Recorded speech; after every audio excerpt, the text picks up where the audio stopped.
नमो अरिहन्ताणं नमो सिद्धाणं नमो आयर्याणं नमो वत्सायाणं नमो लोये सौवसाहुणम् अजरमर विकल विकारी अविनाशी अनंत गुणधाम नित्य निरंजन भवदुःखभंजन ज्ञान स्वभावी सीत प्रणाम ज्ञान स्वभावी सीत प्रणाम। जय बोलो अनंत अनंत सिद्ध परमेष्ठी भगवान की जय।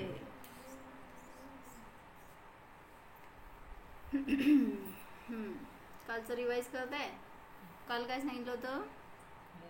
खरा स्वाध्याय कधी होतो?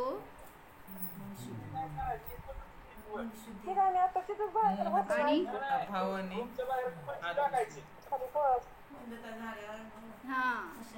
कशाची मंदता आणि आत्मविशुद्धीचे भावपूर्वक काय होतं? जिनवाणी ऐकणं हाच खरा स्वाध्याय आहे किंवा हे ज्याचं फळ आहे। आत्मविशुद्धी आणि समोर समोर माझ्या मागं नाही इथं बस चालतंय। काय सांगा वाक्य सुंदरी काकी तुमच्या? कशाची मंदता कशायाची मंदता आणि आत्मशुद्धतेचा भाव ठेवून जिनवाणी ऐकणे हाच खरा स्वाध्याय आहे। म्हणजे तुम्ही जे काही स्वाध्याय करताय त्याचं फळ परिणामांमध्ये कशायांची मंदता असायला पाहिजे आणि आत्म्याची विशुद्धी वृद्धिंगत व्हायला पाहिजे असे भावपूर्वक जर जिनवाणी ऐकत असणार तर तोच खरा स्वाध्याय आहे। आणि दुसरं काय सांगितलं होतं? कशायों की मंदता हुए बिना अपने दोष समझ नहीं आते। काय? कशायों की मंदता बिना अपने दोष समझ नहीं आते और कशायों के अभाव बिना अपने दोष मिट नहीं पाते। आज पण वही आणली नाही तुम्ही, का नाही आणली? मग काय जाऊ घेऊन या काकाजी। विशाल वया द्यायचं सगळ्यांना। आपल्याकडे राहणार का असं डोक्यात? काय जर आपल्याला चिंतनाला विषय असतो म्हणून कशासाठी बघितलं होतं हे? मोह म्हणजे कसे आहे तो सिद्ध भगवान? विवर्ण विगंध विमान विलोभ विमाय विकाय विशब्द विशोभ अनाकुल केवल सर्व विमोह प्रसिद्ध विशुद्ध सुसिद्ध समूह। काय सांगितलं? कसे आहेत सिद्ध भगवान? कर ट्रान्सलेट। विवर्ण विगंध विमान विलोभ स्पर्श रसगंध वर्णाने रहित आहेत म्हणजे आलेच सगळे विशेषण माग म्हणून ती थोडी थोडी घेतली। तर विवर्ण विगंध विमान विलोभ क्रोधमान मायलोभ आदी कशायांनी रहित आहेत। विमाय विकाय विशब्द विशोभ विशब्द स्वरूप आहेत विशोभ स्वरूप आहेत आणि अनाकुल केवल सर्व विमोह। कसे आहेत सिद्ध भगवान? अनाकुल आहेत आणि विमोह स्वरूप आहेत। केवल सर्व विमोह तर अशा त्या विमोह स्वरूप भगवंतांना माझा नमस्कार असो, ते मला प्रसन्न होत अशा त्या सुसिद्ध प्रसिद्ध विशुद्ध सुसिद्ध समूह अशा विशुद्ध अशा सिद्धांना मी स्मरण करतो, ते माझ्यावर प्रसन्न होत असं घेतलं होतं। मग मोह म्हणजे काय सांगितलं काल? त्यासाठी मोह हे दोष आहे, मोह हे पाप आहे, मोह म्हणजे परिणामांमधली विपरीतता आहे आणि जोपर्यंत ते आहे तोपर्यंत तुम्हाला खरा मार्ग मिळणार नाही. म्हणून सांगतायत की त्या मोहाला जिंकायचंय. जे काय तुम्ही करताय ते आपल्याला त्या मोहरूपी दोषाला नष्ट करण्यासाठी किंवा पापाला नष्ट करण्यासाठी करतोय हे भाव असावेत. तर त्या दुसरं काय घेतलं आता, रोग. शब्द आणि अशब्द ह्याच्यामध्ये काय फरक? कुठं विरहित अशा शब्द वापरला जातो किंवा कुठं म्हणजे पण नकारार्थी असतो. अभाव म्हणजे ज्याचा भाव नाही तो अभाव, किंवा मग विरहित मोह, विमोह असा शब्द आला. मग आम्ही एक मध्ये आलो होतो ना, 2 शब्द असे आले होते की वितृष्ण काय होते हो 2 शब्द आपल्याला नाही नाही नाही ते नाही, मला हे म्हणायचं होतं की सम्यक दृष्टी आणि मिथ्या दृष्टीसाठी असे 2 शब्द वेगवेगळे घेतले होते ना त्यांनी. हा, दंभ, दंभ आला होता ना शब्द. विदंभ म्हणजे काय होतं? हा, मग माग येऊन गेला, विमान शब्द आला, विदर्भ शब्द आला, मग विदंभ परत का शब्द वापरला असं विचारलं. मग सगळे एक अर्थवाचे आहेत ना, विमान म्हणा, विदर्भ काय माझ्याकडे जिनेंद्र रचनाने सगळे असे शब्द जे समान समान अर्थाचे आहेत ते का वापरले मग असं 2-2दा असं विचारलं होतं. मग तिथं त्यांनी खुलासा केला की विमान म्हणताना कमी आहे, मान कशाय कमी आहे. मग तो सम्यक दृष्टीचा मान कशाय असू शकतो, पण तो पण मान कशायाने विरहित असा ज्ञानी जीव आहे तो. पण विदर्प किंवा विदंभ म्हणून जे शब्द वापरलेत ना त्यामध्ये तीव्रता दाखवायची आहे, म्हणजे तो मिथ्या दृष्टीचा मान कशा आहे आणि त्यांनी रहित असणारा तो सुद्धा समयसार स्वरूप, सिद्ध स्वरूप, भगवान आत्मा आहे त्यांच्या ठिकाणी सुद्धा. असं थोडंसं खुलासा केला होता. आता काय मला मिळायचं नाही ते. काय कळलं?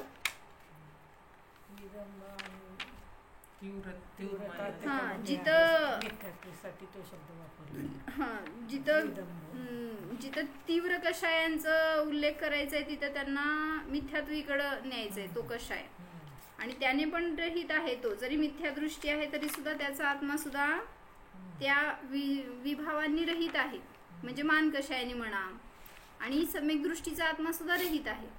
पण एवढंच त्यांनी फरक केला की नुसता मान कषाय शब्द वापरला तर तो सम्यक दृष्टीकडे घेतला, आणि त्या तीव्रतेने असणारा मान कषाय म्हणत असताना त्याला काय शब्द वापरलाय? म्हणत आहे 2 ओळी काय?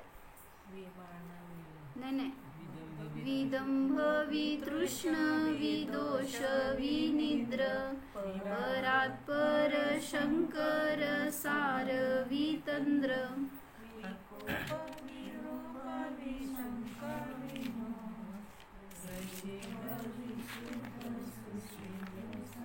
मग ते विदंभ म्हणतानाच घेतलं, कपट रहित आहे. दंभ म्हणजे कपट. मग तो विदंभ म्हणत असताना त्यांना तीव्र माया कशा आहे असं दाखवायचंय, आणि विमाय म्हणत असताना साधा माया कशा आहे. म्हणजे आता म्हणायचंय जो मिथ्या दृष्टी त्याचा अनंत अनुबंधी जनित आहे, आणि सम्यक दृष्टी आहे त्याचे कसे आहे तो एक चौकडीच्या अभावातले, म्हणजे थोडीशी तीव्रता कमी झाली त्याच्यामध्ये, पण आहे मान कशा आहे. मग तो पर्यायात आहे, ध्रुव स्वभाव त्याने रहित आहे, म्हणून ते 2 शब्द दाखवले. म्हणून थोडं थोडं अंतर करणार. निगेटिव्ह शब्द कुठे आलेले असतील तिथं अनेक वेगवेगळ्या वाचक शब्दांनी दाखवणार त्यांनी. कधी वि वापरणार, कधी अ वापरणार, कधी नि वापरणार. निर्विकल्प म्हणता म्हणजे काय? निर्विकल्प, विकल्पाने रहित. आणि विकल्प म्हणजे मग नाही, आता विभाव, तसं विकल्प काय आलं का? तर विशेष विचार करायचा आणि त्याने रहित तो निर्विकल्प. तर सांगायचंय की आज सांगतायत मोह हा रोग आहे. वाटतंय का असं? तुम्हाला रोग झालाय का? रोगी आहात का निरोगी आहात? सगळे रोगी आहोत. मग त्या रोगाचं निदान कुठून करायचं? रोगी आहे ह्याचा निर्णय आहे का पहिल्यांदा? पण ते काय करताय मग? अजून थोडं त्याला अपायकारकच आपलं उपाय चालू आहेत. म्हणजे मोह वाढवण्याचंच कार्य करतोय. रोग झाल्यावर पथ्य करायचं असतं. काय? जर ताप आला तर काय करायचं असतं पथ्य माहित आहे का? आता डॉक्टर की शिकवायचं शरीरशास्त्र शिकायचं आहे. काय मा? ताप आल्यावर भोजन करायचं, तूप कमी खायचं किंवा खायचं नाही. जसं की ज्वराला वाढवणारं असतं सर्पिशा म्हणलं ना, ज्वरवाणी व सर्पिशा, जसं ते ज्वर वाढवणारं असतं तूप. मग तसं इथं पण मोह झालाय तर तुम्ही मोहाच्या गोष्टी जवळ ठेवून वाढवताय मोह का कमी करताय? नवीन घर बांधलं, मोही झालाय का निर्मोही झालाय? विशाल भैया काय? जयश्री काकी, नवीन घरात आल्यावर मोह वाढलाय का कमी झालाय? निर्मोह आहे. हे शरीर आपल्याला बदलायचं आहे आता, तर नवीन शरीरात जायचंय तर मोह आहे का निर्मोह आहे? हात कुठल्या शरीराची आपल्याला रुची नको. कुठलंही बाहेरचं शरीर म्हणजे आपलं घर नाही. अशा शरीरात प्रवेश करणार आहे की जिथं आता कायमसाठी सगळ्या कर्मांनी मुक्त होणार.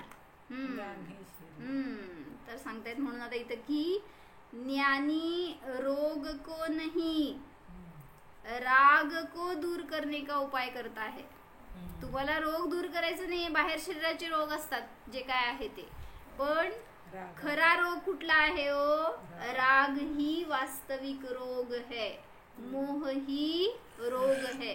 म्हणून त्या रोगाला दूर करायचा उपाय करणार तर अनंत काळापर्यंत आपण निरोगी राहणार, अनंत सुखामध्ये राहणार, असं ते पद आपल्याला प्राप्त होणार.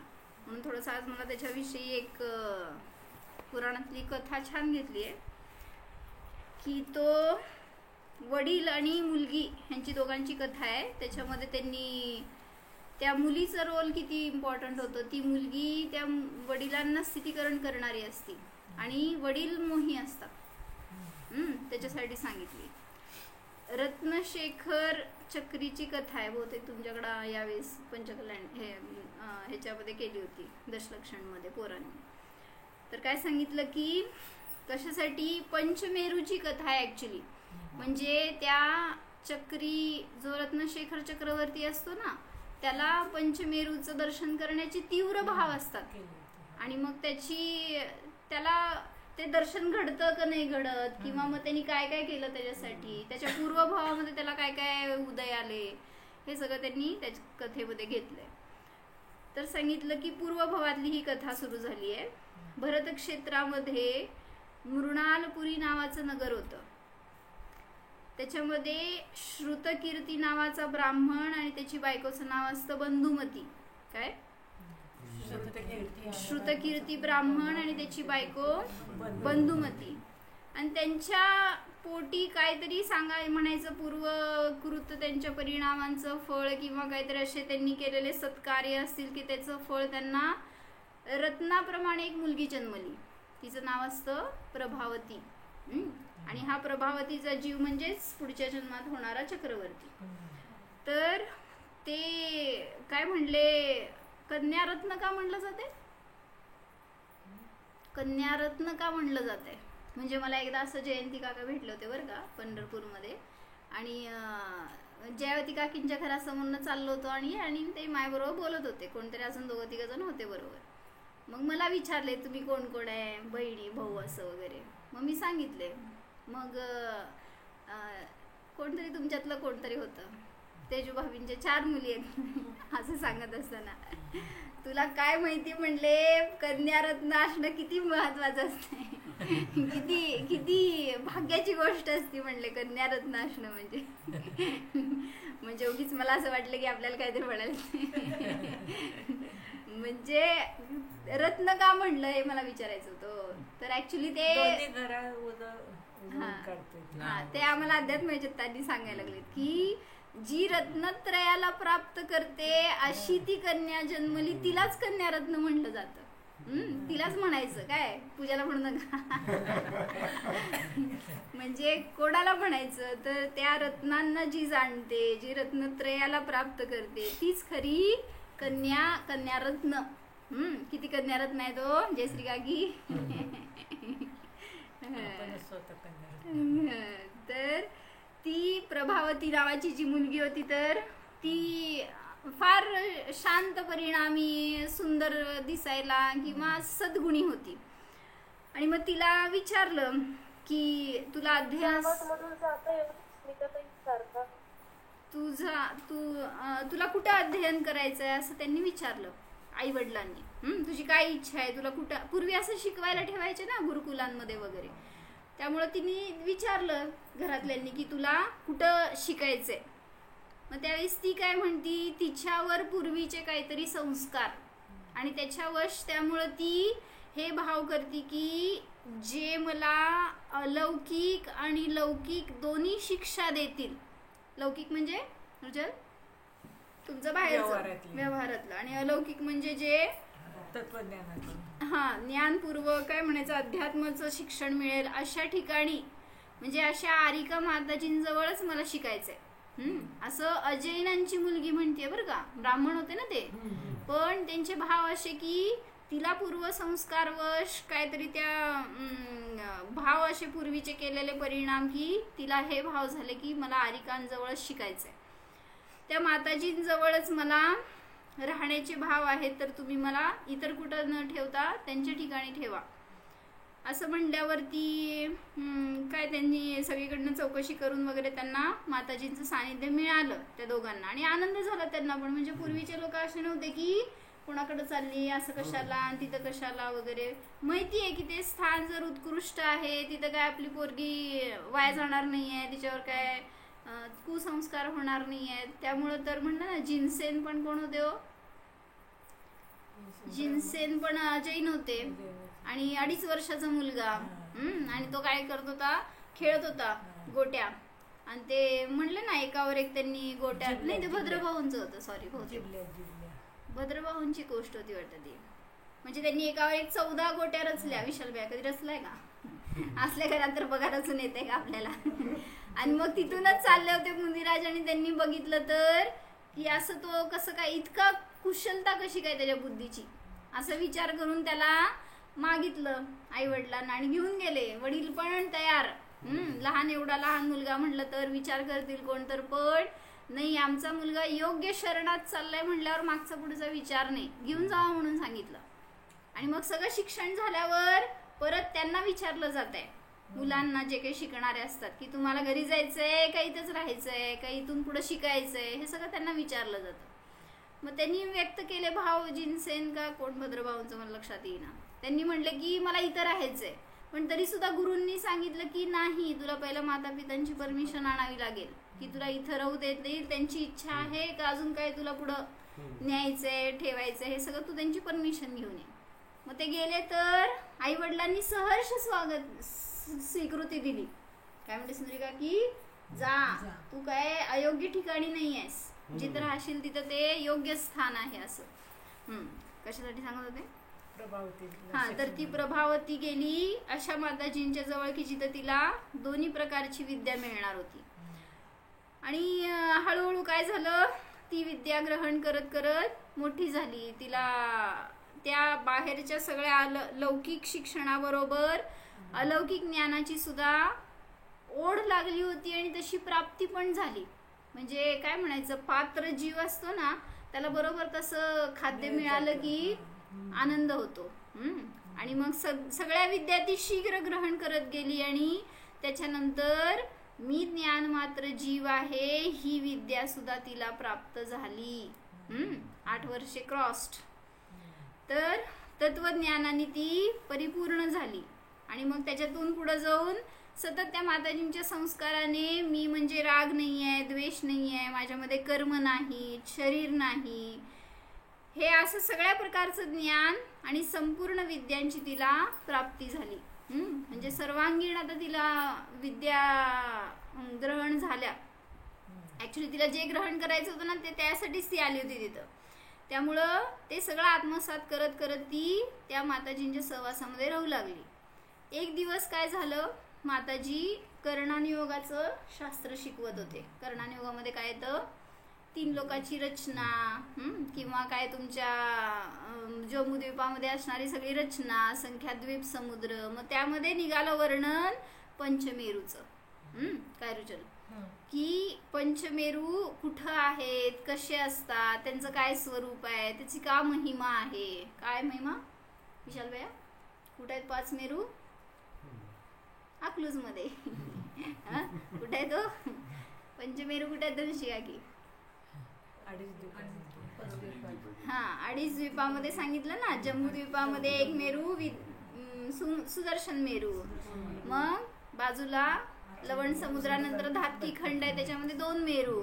आणि पुढं पुष्करवर द्वीप आहे, त्याच्यामध्ये 2 मेरू. असे एकूण 5 मेरू आहेत. तर त्या 5 मेरूंचं सगळं वर्णन ते सांगत असताना तिथं कृत्रिम चैत्यालय आहेत. किती आहे तो उर्जल? 52 आहे. तुम्ही नंदीश्वर द्वीपात गेलात बेटा. मी पंचमेरूला विचारले किती आहेत पंचमेरू मध्ये. हा, पूजा करतो की आपण दरवेळी आता. पंचमेरू संबंधी अशी ती चिन्हाची आहेत त्याला. नाही तर रोज आपण बाहेर घेत तरी म्हणतोच की त्याच्यामध्ये येतं ना खाली शेवटी. तर पंचमेरू मध्ये 80 चैत्यालय आहेत. मग तिथं असणारे सगळे अकृत्रिम चैत्य, त्यांची रचना, ते सगळे मंदिर, हे सगळं वर्णन अकृत्रिम आहे ना. त्यामुळे ते सगळं वर्णन ऐकताना, तिथली सगळी रचना जाणून घेताना तिला इतकी भावविभोर झाली, इतका आनंद व्हायला लागला की कशी असणार आहे ते जाणून घेण्याची अजून तीव्र जिज्ञासा झाली आता. तर त्यांचं अनुरागपूर्वक ते सगळं श्रवण करत असताना तिला सहज असे भाव होऊन गेले की मी कधी त्याचं दर्शन करणार, मी तिथं कधी कसं जाऊ शकेन, कधी जाऊ शकेन, असं तिने प्रश्न विचारला माताजींना. तर माताजींनी सांगितलं, सांगा कसं जाता येतंय. पंचमेरूला जाऊन आलाय का नाही का? सगळीकडे जाऊन आलाय. दुबई, तसला अमेरिका आणि काय काय असते कुठं. मग पंचमेरूला का नाही गेला? तसं दर्शन मेरू पर्यंत कसं जाऊ शकणार आपण? नाही, तिथपर्यंत जायला तुम्हाला भरत क्षेत्रच क्रॉस करू शकत नाही ना आपण. भरत क्षेत्राच्या पुढं अजून अनेक 2-3 मध्ये क्षेत्र गेल्यावर विदेह क्षेत्र आहे. मग विदेह क्षेत्रामध्ये सुमेरू पर्वत आहे. तिथपर्यंत जाण्याची शक्ती आता त्या चक्रवर्तीला सुद्धा फक्त 6 खंडापर्यंत जायची शक्ती आहे. तिथून पुढं विद्याधर असेल कोणी तरच जाईल, किंवा मग कोणी देवानी नेलं तर जाईल, कोणी मनुष्य. भरत क्षेत्रातून विदेह क्षेत्रात स्वर्गामध्ये पण जन्म घेतलेच आहे, त्यावेळी करून आले असतील. हा, जाऊन आला असणार की. म्हणजे जाऊन आलो अनेक वेळा, पण त्याचा फायदा करून कुठे घेतला. म्हणजे अकृत्रिम चैत्यालयापाशी जाऊन सुद्धा आपण अकृत्रिम जिनबिंबाचं दर्शन नाही केलं. त्यामुळे अजून इथं जन्मलोय, इथंच फिरतोय. तर सांगितलं माताजींनी की तिने विचारलं ना मी तिथं कधी जाऊ शकेन. असं वाटायला पाहिजे आपण शिकत असताना की काय हे वर्णन सुंदर आहे. असं कधी आलं का तिच्यासारखे भाव आपल्याला? किती वेळा पंचमेरू शिकलो, किती वेळा सगळं वर्णन ऐकलं, नंदीश्वर द्वीपाची रचना ऐकली, बघितली. आता आम्ही जिथं बुंदेलखंडला गेलो होतो ना दर्शनाला, तर तिथं तर सगळ्या मंदिरांमध्ये स्टाईल त्यांची अशी काय पंचमेरूची रचना, डाहीद्वीप म्हणणार त्याला. बघितलं का झिराले आता इंदोरला झालेलं नवीन, म्हणजे मी याच्यावरच बघितलं की त्या प्रत्येक मंदिरांमध्ये 24 किंवा नंदीश्वराची रचना, हे असं त्यांना दिसतं ना समोर.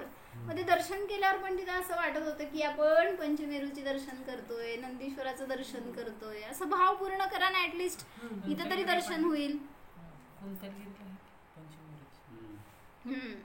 म्हणजे आपण त्याचं वंदन दर्शन करत असताना तिथं करतोय हे भाव करायला पाहिजे. नंदीश्वराचं पण करत असताना, पूजन करत असताना आपण तिथं जाऊन दर्शन करतोय अशी परिणाम असतील तर त्याचं काय म्हणायचं, त्या इथूनच दर्शन केलं आपण.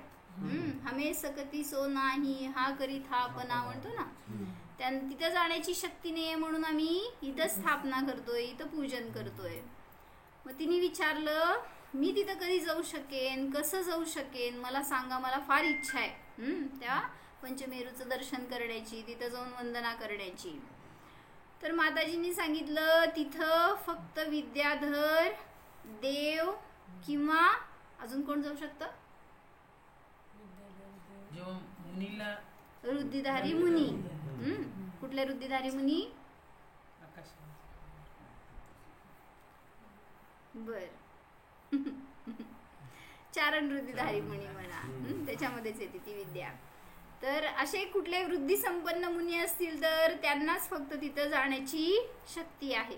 म्हणजे विद्याधर कोण असतात? तो देव असतात का मनुष्य असतात? विद्याधर म्हणजे विशेष विद्याचे धारी.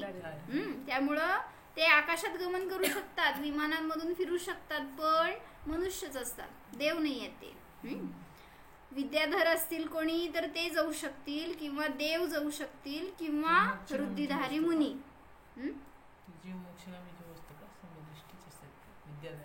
नाही नाही नाही, काय असं विद्या फक्त संपन्न केले तेवढंच. ते पण सांगितलं जर त्यांना, ते मुनी होतात का हो? विद्याधर होतात. म्हणजे मनुष्य आहेत ना, त्यामुळे काय प्रश्न नाही. असं नाही की ते लेंच मधले वगैरे इथले राहणारेच आहेत. इव्हन त्या म्हटलं ना, विजयार्ध पर्वतावर सुद्धा अनेक विद्याधरांची विमानं हे भवन आहेत, महाल आहेत. भरत क्षेत्रामध्ये भरत चक्रवर्ती होते, पण त्यावेळी त्यांनी तिथल्या कन्या आणल्यामुळे तर मग भरत क्षेत्रातले लोक लेचखंडामध्ये जाऊ शकतात का? जाऊ शकते. जायचं तिथं जाऊन राहिले होते, त्यांचीच कन्या त्यांनी आणल्या असं सांगितलं. काळामध्ये जाऊ शकतात का? आता नसतात का लेचखंड? आता जसं तुम्ही म्हटलं ना, इथून फॉरेन मध्ये जाऊन कोणी सेटल झाले, तसं इथून जाऊन सेटल झालेले असं म्हणले. आता ते कधी गेले काय कधी गेले हो बघायला पाहिजे. नाही, मी काय सांगत होते, हा विद्याधर मुनी दीक्षा घेऊ शकतात का? तर मनुष्यच आहेत ते. कारण फक्त त्यांना अट काय सांगितली की जेव्हा ते दीक्षा घेणार तर त्यांना त्यांच्या विद्यांचा त्याग करावा लागतो, आणि मग ते दीक्षा घेऊ शकतात. कारण दीक्षा घेतलेत, मुनी झालेत आणि विमानात जाऊन फिरायला लागलेत असं होणार नाही विद्या असताना त्यांना. त्यामुळं ते विद्येचा त्याग करून मगच दीक्षा घेऊ शकतात. म्हणून वृद्धिधारी मुनी वेगळे आणि विद्याधर वेगळे, विद्याधर मनुष्य वेगळे. तर ते सगळं विद्यांच्या हे वृद्धींच्या प्रकरणामध्ये चांगलं आलं होतं प्रकरण. म्हणजे ते पूर्वी विद्याधर मनुष्य होते बरं का, आणि त्यांनी विद्या संपन्न केली आकाशामध्ये फिरण्याची. मुनी दीक्षा घ्यायची तर त्या विद्येचा त्याग केला, मुनी दीक्षा घेतली आणि अशी विशुद्धी प्रगट झाली की आकाशगामी वृद्धी प्रगट झाली. म्हणजे विद्या आता पण आली त्यांच्या जवळ, पण दीक्षा घेत असताना त्या पूर्व विद्येसहित दीक्षा नाही घेऊ शकत, त्याचा त्याग करावा लागतो. असं समजलं काय म्हणले? काय म्हणले सांग? त्याग करणं म्हणजे त्याचे वापर करणे नाही नाही, ते जसं सोडलं ना, सोडतात ते विद्या. ते विद्या प्रसन्न झालेल्या देवी असतात ना, ते यांच्या अधीन राहतात. मग आता ह्यांना त्याचा त्याग केल्याशिवाय, जसं आचार्यपद सोडल्याशिवाय तुम्हाला सलेखनाला वगैरे सांगितलं जातं ना, ते सोडा म्हणून. समोशरण आदीची त्याग केल्याशिवाय पुढं तीर्थंकर काय म्हणायचं, निस्संग नाही म्हटले जाणार असं. मग ते त्याचा त्याग करूनच ते पुन्हा शेवटीची साधना करतात. मग तसं सांगितलं, विद्याधरांना सुद्धा विद्येचा त्याग करतात ते, आणि मग दीक्षा घेतात. किंवा देणाऱ्या दीक्षा सुद्धा त्यांना तसं पहिल्यांदा इन्फॉर्म करणार की तुम्ही त्या विद्येने सहित दीक्षा घेऊ शकणार नाही असं. आणि विशुद्धीच्या निमित्तामध्ये पुन्हा त्या विद्या त्यांना संपादन होऊ शकतील. तर काय सांगत होते की त्या पंचमेरूंची वंदना करायला फक्त कोणी विद्याधर, देवगतीचे देव किंवा वृद्धिधारी मुनीच जाऊ शकतात, किंवा कोणी मनुष्य जरी जाऊ शकेल तर यांच्या सहाय्यानेच जाऊ शकणार, स्वयं नाही जाऊ शकणार. कोणी देव आला आणि तुम्हाला घेऊन गेला तरच तुम्ही जाऊ शकता, नाही तर नाही. फॅन चालू आहे, सगळे डोक्यावर पदर घ्या, काय तुम्हाला अडचण नाही आहे. इथं मी बसली आहे ना. तर यांच्या सहाय्य जाऊ बस समोर चालतंय आम्हाला. हो सर, काय विचार भैया? कदाचित मनुष्य सुद्धा जाऊ शकतो यांच्या सहाय्याने, पण त्या पंचमेरूची वंदना उदयाधीन आहे. पण म्हणजे तुम्हाला ते मिळालं सानिध्य वगैरे तरच तुम्ही करू शकाल, नाहीतर पंचम पारिणामिक भावाची वंदना तुम्ही कधीही करू शकता असं माताजींनी सांगितलं. तुम्हाला ते दर्शन करायचे तर तसे आवश्यकता आहेत, कंडिशन्स आहेत की ते असायला पाहिजे वगैरे तर जाणार. पण पंचम पारिणामिक भाव आहे त्याची वंदना आपण कधीही करू शकतो. ती आपल्या अधीन आहे, कर्माच्या अधीन नाही. ते जिनबिंब निजबिंब दर्शनानेच प्रत्यक्ष होणार. आत्मदर्शनच सम्यक दर्शनाचे कारण आहे. त्यानेच संसाराचा नाश होणार आहे. म्हणजे तुम्हाला कितीही अकृत्रिम चैत्यालयाचं दर्शन करा, त्याने मोक्ष मिळणार नाहीये, त्याने सम्यक दर्शन सुद्धा होणार नाहीये. कंपल्शन नाहीये की तिथं गेलेला जीव सम्यक दृष्टी व्हायला पाहिजे. बरोबर आहे का? काय म्हणले मी? असं घे की तुला पण सांगितलं मी. तुला आलंय का कॉल? काय म्हणले मी जयश्री काकी? अकृत्रिम चैत्यालयाचं दर्शन करणारा जीव सम्यक दृष्टी होतो का नाही होत? तर वी सागर महाराजांनी घेतलं होतं असं की गरजेचं नाही आहे अकृत्रिम जिनबिंबाचं दर्शन करणारा सम्यक दृष्टी होईलच असं कंपल्शन नाही आहे. पण अकृत्रिम निजबिंबाचं दर्शन करणारा 100% सम्यक दृष्टी होणार. म्हणून तुम्ही जाऊन तिथं दर्शन करून आलेला प्रत्येक जीव सम्यक दृष्टी असेल असं नाही आहे. तुम्ही तर साक्षात समोशरणामध्ये जाऊन दर्शन करून आलाय की मग भगवंतांचं. पण तरी सुद्धा कोण सम्यक दृष्टी झाला, कोणी होईल किंवा नाही. त्यामुळे तिथं त्याची अधीनता नाही. आत्मदर्शनच सम्यक दर्शनाचे कारण आहे. त्यानेच संसाराचा परिभ्रमणाचा नाश होणार. मग हे सगळं ऐकल्यावर उपदेश ती प्रभावती प्रभावित झाली आणि ती काय म्हणती की मला काहीतरी व्रत नियम संयम द्या, जेणेकरून की मला माझी साधना करायसाठी पुरुषार्थ करता येईल, थोडं पुढं सरकता येईल असं. मग त्यावेळेस माताजींनी तिला अहिंसा आदी व्रतांचं स्वरूप सांगितलं. सगळं स्वरूप काय थोडंफार तिला रूपरेषा समजून दिली आणि ती व्रत दिली तिला. कुठली? अहिंसा आदी व्रत, अणुव्रतांचं तिने ग्रहण केलं आणि तिची अध्ययन शिक्षण पूर्ण झाल्यावर तिला घरी नेण्यासाठी म्हणून माता पिता आले आणि त्यांनी माताजींचं दर्शन करून माताजींची परमिशन घेतली की आम्ही तिला घेऊन जाऊ दे का. तिचं सगळं अध्ययन पूर्ण झालंय आणि मग विनयाने त्यांनी माताजींकडनं अनुमती घेतली आणि तिचा सगळा योग्य व्यवहार पाहून, तिचं सगळं तिच्यावर झालेले चांगले संस्कार पाहून ते दोघं माता पिता पण प्रसन्न झाले आणि तिला घेऊन ते घरी गेले. मग घरी गेल्यावर आता वयात आलेली मुलगी म्हणल्यावर घरात कसं ठेवायचं? आता काय झालं, घरातनं बाहेर काढायचे परत विचार, कशाला घरात न्यायचं मग म्हणल्यावर आई वडिलांच्या डोक्यात काय प्लॅनिंग हो, तिच्यासाठी वर संशोधनाचं कार्य सुरू झालं. म्हणजे आता तिचं शिक्षण झालं होतं, सुसंस्कृत झाली होती, तर आता तिला योग्य वर मिळावा ह्याच्यासाठी म्हणून त्यांचं विचार सुरू झाला आई वडिलांचा. मग त्यावेळेस पिता तिच्याजवळ बसले होते आणि तिला विचारतायत की तुला काय इच्छा आहे, तुझी इच्छा सांग, आम्ही त्याप्रमाणे वर शोधतो तुझ्यासाठी. मग त्यावेळेस प्रभावती तिला काहीच माहित नसतं ह्याच्यातलं का आई वडील लग्नाचा विचार करतायत, ते शोधतायत वगैरे, हे काहीच माहित नाहीये. त्यामुळं ती अनजान आहे याच्यापासून आणि वडिलांनी येऊन डायरेक्ट असा प्रश्न विचारल्यावर ती पहिल्यांदा बावरल्यासारखी झाली आणि मग नंतर सांगते की म्हणजे वडिलांनी विचारलं तुझी काही इच्छा आहे का सांग. तर त्यावेळेस ती म्हणाली प्रभावती की ठीक आहे, माझं मला असा वर द्या की ज्याच्यापासून माझा कधीच वियोग नाही होणार, ज्याचा माझ्यापासून कधीच वियोग होणार नाही असा वर मला हवा, जो मला अनंत आनंद देईल असा वर हवा. काय काय मागितलं हो नीतू भाभी? किती आनंद देते विशाल भैया, अनंत आनंद. तिची इच्छा अशी होती की मला कधी त्याच्यापासून मी दूर न जाओ, त्यांनी मला कधीही दुःख कष्ट न देओ, असा अनंत आनंद देणारा असाल तर असा वर मला पाहिजे. असं म्हटल्यावर आता पिता काय करणार सांगा, काय केलं असतं पूजाने म्हटलं असतं तर? किती मोठा प्रश्न. तर त्यांनी म्हटलं पित्यानी की असं कसं होईल बरं, असं कधी होणार का, कधीच वियोग होणार नाही, असं तर होणार नाही, शक्य नाहीये. तू कोणाला पाहिलेस का, तुझी कोणाला वरण्याची इच्छा आहे का, तसं सांग, आम्ही त्याला बघतो. असं म्हटल्यावर प्रभावती म्हणाली हो, मी शोधलंय त्याला. कोणत आहो बाहेर कोण नाही आहे, मी शोधला आहे त्याला, मला त्याचा परिचय आहे, त्याच्याशीच माझा विवाह करून द्या. तो कोण आहे तर माझा न्यायक शुद्ध आत्मा. त्या रत्नत्रयाची माला घालून मला त्यालाच वरायचे आहे. परम आनंद प्रदायक आहे तो माझा आत्मा. त्यालाच मी पाहिले आहे आणि तृप्त झाली आहे. मला एकदा तो मिळालाय तर आता मला बाहेर कोणाची इच्छा नाही राहिली. मला आता फक्त त्यालाच वरायचं आहे.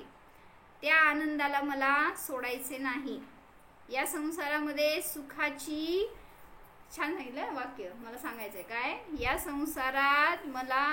संसारात सुखाची मात्र कल्पना असते व दुःखाची पूर्ण गॅरंटी असते. काय तुमच्या संसारात हो काय सुंदरी काकी सांगा वाक्य. सुख हे कल्पना मात्र असतं आणि दुःख हे वास्तविक असतं हे सांगतायत. संसार कसा असतो आणि त्याच्या विरुद्ध आपला आत्मा. सांग काय मोक्ष मार्ग कसा आहे याच्या विरुद्ध.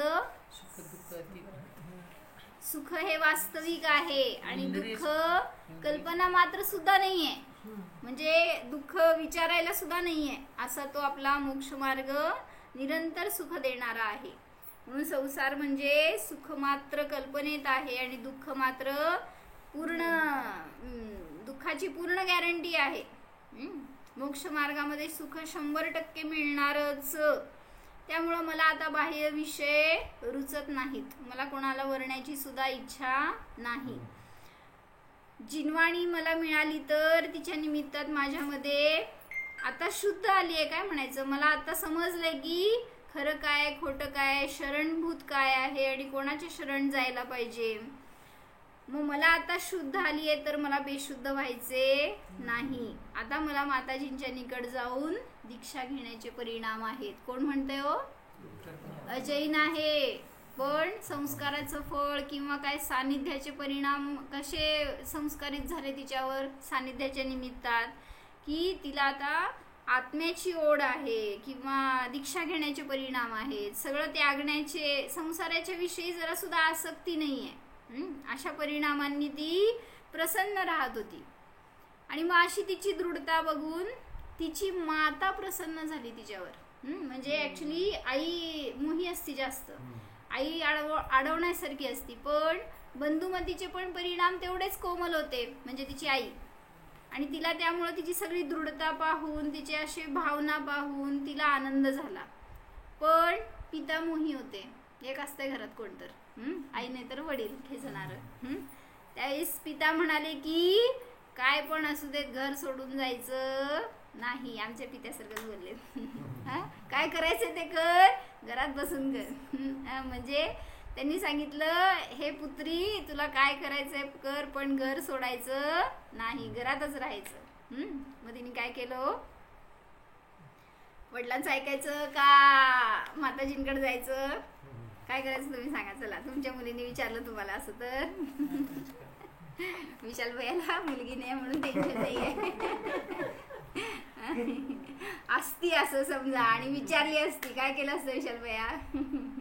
जाऊ दे रुजल तुमची मुलगीच आहे की काय म्हणणार हो तिला, कर म्हणणार, मला तेवढं बोलू नको तिकडं.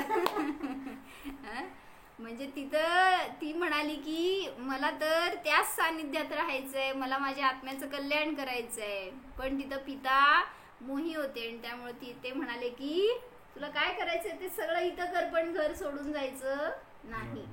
आणि मग तिने त्याच्यावर काय उत्तर दिलं किंवा ती गेली की नाही ते आपण उद्या बघू.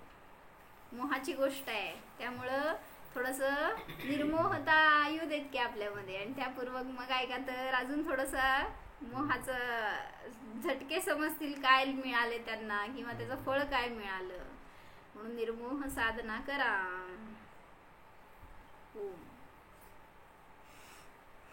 जाणा हा मी सर्व विद्या संपन्न शुद्ध आत्माच आहे. पहा, या आत्म्यामध्ये कोणताही संग नाही, परिग्रह नाहीच. या आत्म्याचा कोणी पिता नाही, माता नाही.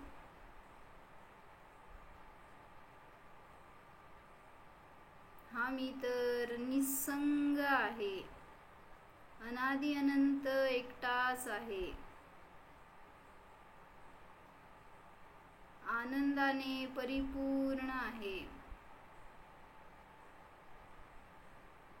माझ्यामध्ये विषयभोगांची इच्छा नाहीच. परद्रव्याचा माझा काहीही संबंध नाहीच. निर्मोह स्वभाव जाणा. सर्व परिग्रहात असूनही त्यापासून अस्पर्शी ध्रुव जाणा. त्या परिग्रहाला मी मात्र जाणणाराच आहे. ज्ञाता द्रष्टा स्वरूपोऽहम्. वीतराग स्वरूपोऽहम्. ओम विसर.